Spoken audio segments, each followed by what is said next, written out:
Abogado Aníbal Romero, bienvenido. Buenos días. Gracias por acompañarnos a los tiempos desde Nueva York. Bueno, ustedes le ganaron a Trump. Trump no se dio por vencido, finalmente aceptó su derrota la semana pasada y muy tarde salió a decir que favorecía una transición ordenada. Los demócratas, especialmente Nancy Pelosi, no se dan por satisfechos e impulsan un impeachment que podría concretarse entre hoy y mañana. ¿Por qué y qué sentido tiene? Bienvenido. Muchísimas gracias. Bueno, primero hay que dejar claro que lo que pasó el día miércoles ya lo están describiendo en la prensa nacional como un ataque terrorista. Está saliendo mucha evidencia de que posiblemente esto fue una conspiración coordinado, organizado por grupos subversivos. En este momento el secretario del Ejército ha abierto 25 investigaciones por terrorismo doméstico, un momento oscuro en la democracia en los Estados Unidos. Esto es algo que creo que no puede quedar así. Hubo muertos. Nos preocupa mucho lo que puede pasar el 20 de enero, que es el día de la toma de posesión de Joe Biden como el próximo presidente de los Estados Unidos. Entonces creo que el punto aquí de empezar un juicio político que va a empezar el día de hoy y que tienen los votos en la Cámara de Representantes y que posiblemente tengan los votos ya en el Senado, es dejar claro que esto es inaceptable. El presidente Trump perdió las elecciones el 3 de noviembre. Esta farsa que se creó de algún fraude en las redes sociales, porque ningún medio importante hablaba de un fraude. El presidente Trump tuvo la oportunidad en las cortes, tuvo la oportunidad con su Departamento de Justicia, que en el Ecuador se conoce como la Fiscalía General, de descubrir que si realmente hubo un fraude o no. No hay fraude. Esto ya lo veíamos, ya veíamos que venía algo así, y esto hay que dejar muy claro que fue no solamente un acto terrorista, fue un intento de golpe de Estado, una vez que el vicepresidente Mike Pence, que básicamente es el vicepresidente de los Estados Unidos, aliado de Donald Trump, decide que va a abrir las urnas y darle las elecciones a favor del presidente electo Joe Biden. El presidente Trump incita a la violencia. Sus seguidores ese día pedían el asesinato de Mike Pence. Esto no puede quedar así.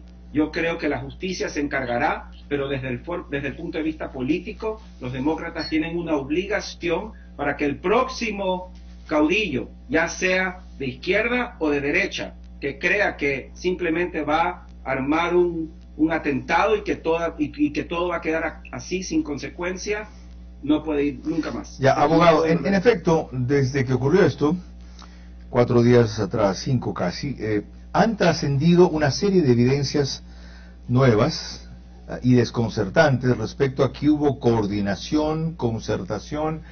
Han identificado a ciertos activistas como propulsores de violencia racista y supremacía blanca.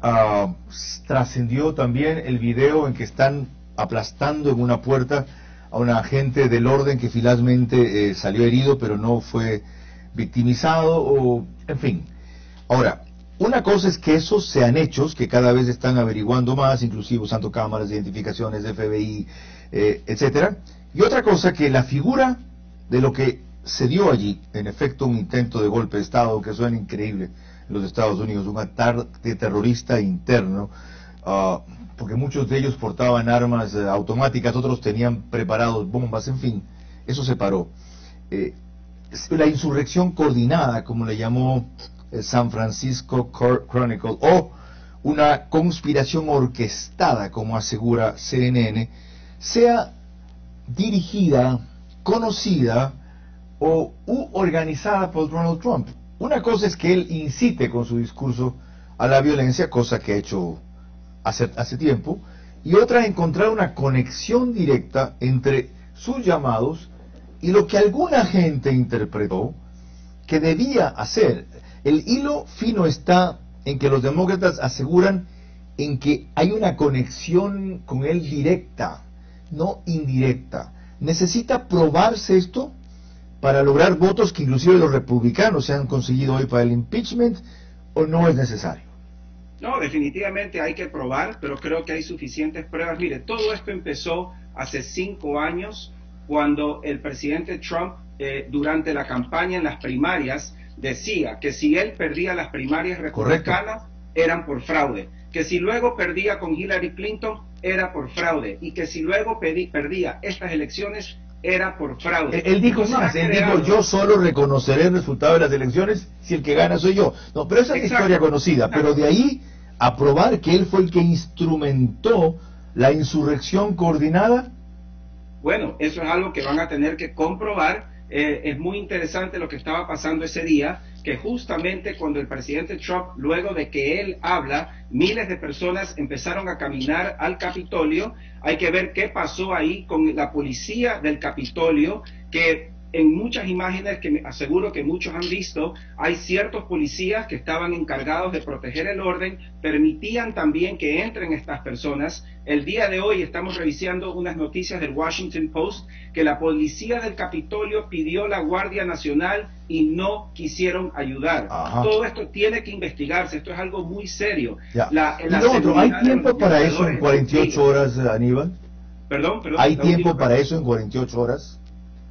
Bueno, tendrá que investigarse aún si esto demora más, porque no puede quedar así. ¿Cómo es posible que un gobierno tenga el poder de permitir algo así, el Ejecutivo? Entonces creo aquí que es verdad, que posiblemente no exista desde el punto de vista práctico tiempo, porque ya en 9 días entra Joe Biden, pero tiene que quedar un precedente para el futuro. Los republicanos tendrán que decidir si están con Donald Trump o están con el movimiento conservador. Citó usted la palabra clave, precedente. Ese es en verdad el interés cuando se les pregunta qué sentido tiene esto si el tipo se va en 6, 8 días, si lo que van a hacer es victimizarlo seguramente, hacer que recupere lo que pueda haber perdido en aceptación, otra vez generar indignación en 72 millones de votantes que tuvo a su favor. ¿Por qué es vital el precedente y qué pasa si no se sienta el precedente? No hay después, usted que es abogado y que conoce el sistema jurídico norteamericano, formas de seguirlo enjuiciando una vez que deje el mandato, aunque claro, con otras figuras. Claro, por supuesto, pero no significa que simplemente porque la autoridad tiene la habilidad de poder enjuiciar a una persona por un delito, no se lo puede enjuiciar por 2 delitos. Y creo que las investigaciones desde el punto de vista penal van a seguir, pero desde el punto de vista político, es la primera vez que hemos visto que un ejecutivo posiblemente, y voy a utilizar la palabra posiblemente porque en honor a la verdad, vamos a ver qué pasa en estos días, si realmente hubo una conexión directa del presidente, pero creo que parte del impeachment también es la investigación, que se pueda llamar a testigos, se lo puede llamar a él también al Congreso a que dé testimonio, no creo que se vaya a presentar, pero insisto, que un ejecutivo, que el presidente de los Estados Unidos esté involucrado en una conspiración, creo que tiene que quedar claro desde el punto de vista político, y los republicanos tienen que decidir si van a seguir con el trumpismo o van a unirse a su movimiento conservador, que siempre hemos tenido discrepancias con ellos y no hay ningún problema con eso. Creo que el debate político es importante, pero aquí hay un movimiento trumpista que se basa en falsedades, que se basa en odio, y creo que para sentar el precedente es importante que este proceso siga. Entendido el motivo, o más quiere explorar con usted. A las 6:20, Yolanda Torres desde Quito. Estamos con el abogado Aníbal Romero, quien es miembro del Partido Demócrata en Nueva York. Doctor Romero, qué gusto. ¿Sabe usted si se están tomando medidas frente a cualquier eventualidad para el día 20 de enero cuando se posicione Joe Biden, por ejemplo, que Trump simplemente no quiera dejar la Casa Blanca?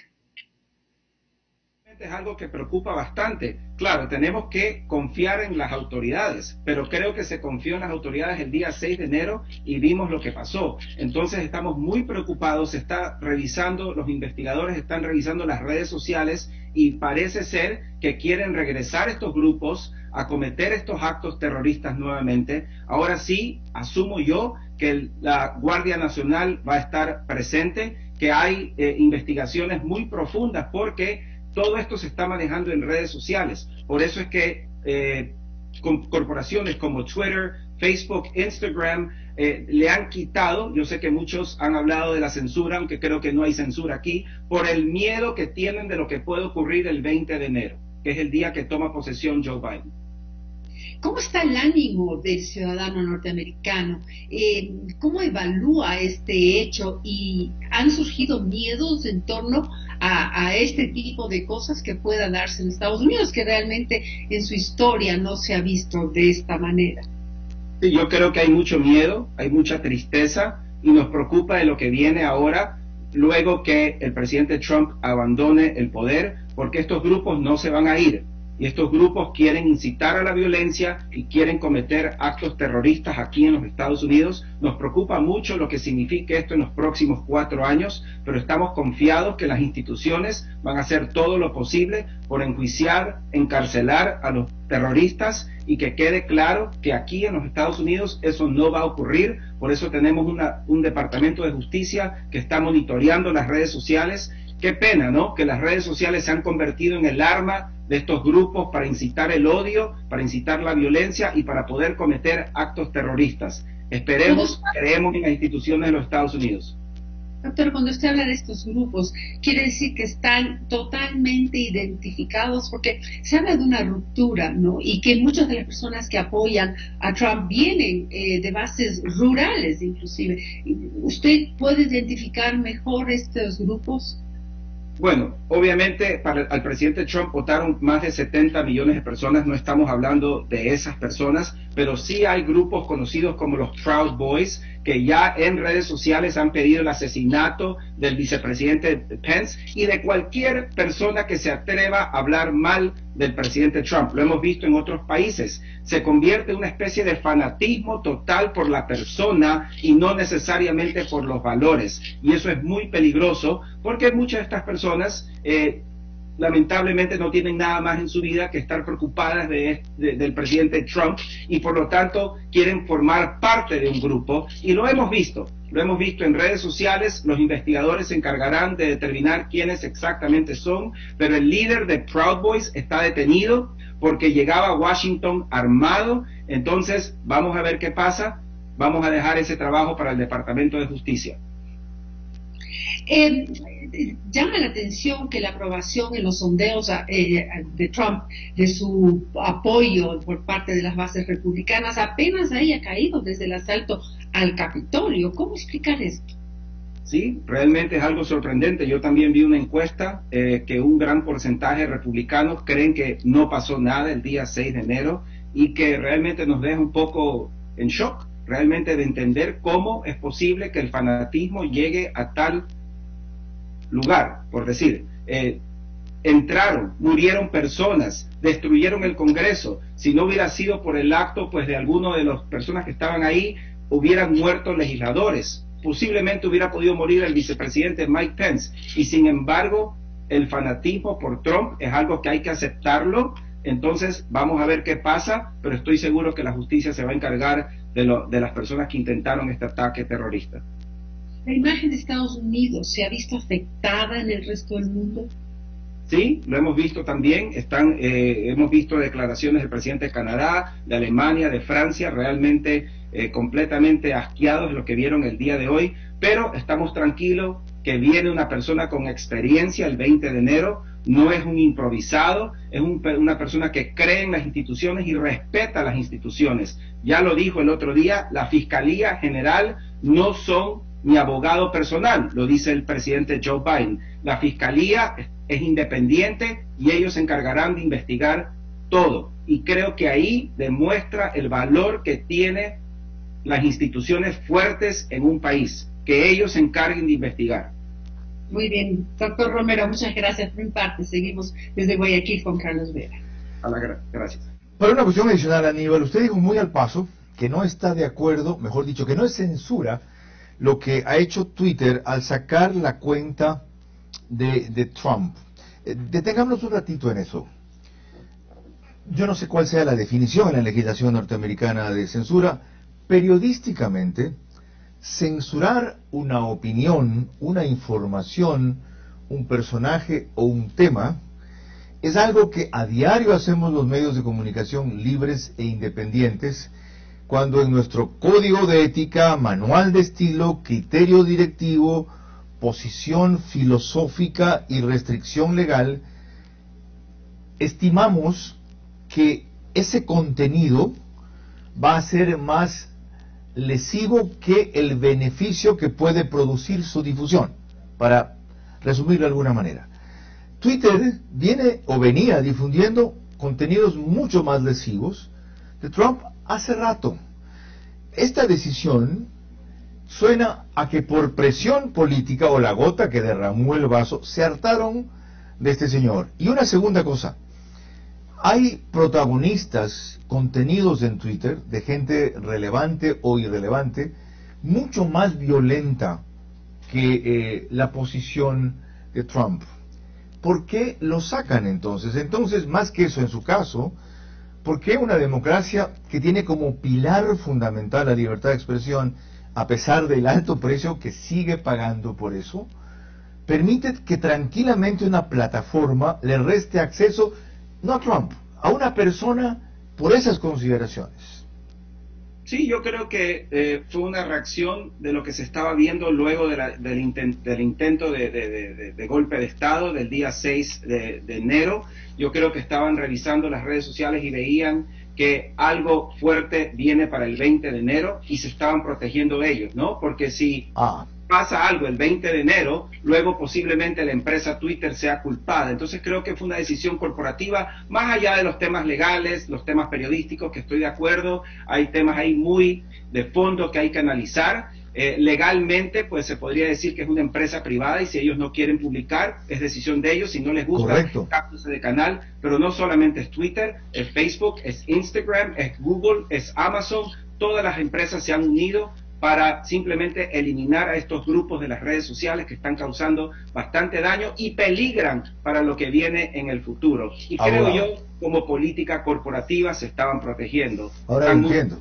Claro, ahora lo entiendo, claro. Es decir, por encima de las consideraciones que usted y yo tocamos, ellos no quieren que se les atribuya haber sido el medio para fomentar esa reacción. 6:29, gracias al abogado Aníbal Romero, y de paso felicitaciones, usted trabajó durísimo en la campaña por Biden en Nueva York, por ese análisis respecto a la suerte que se juega Trump entre hoy y mañana. 6:29.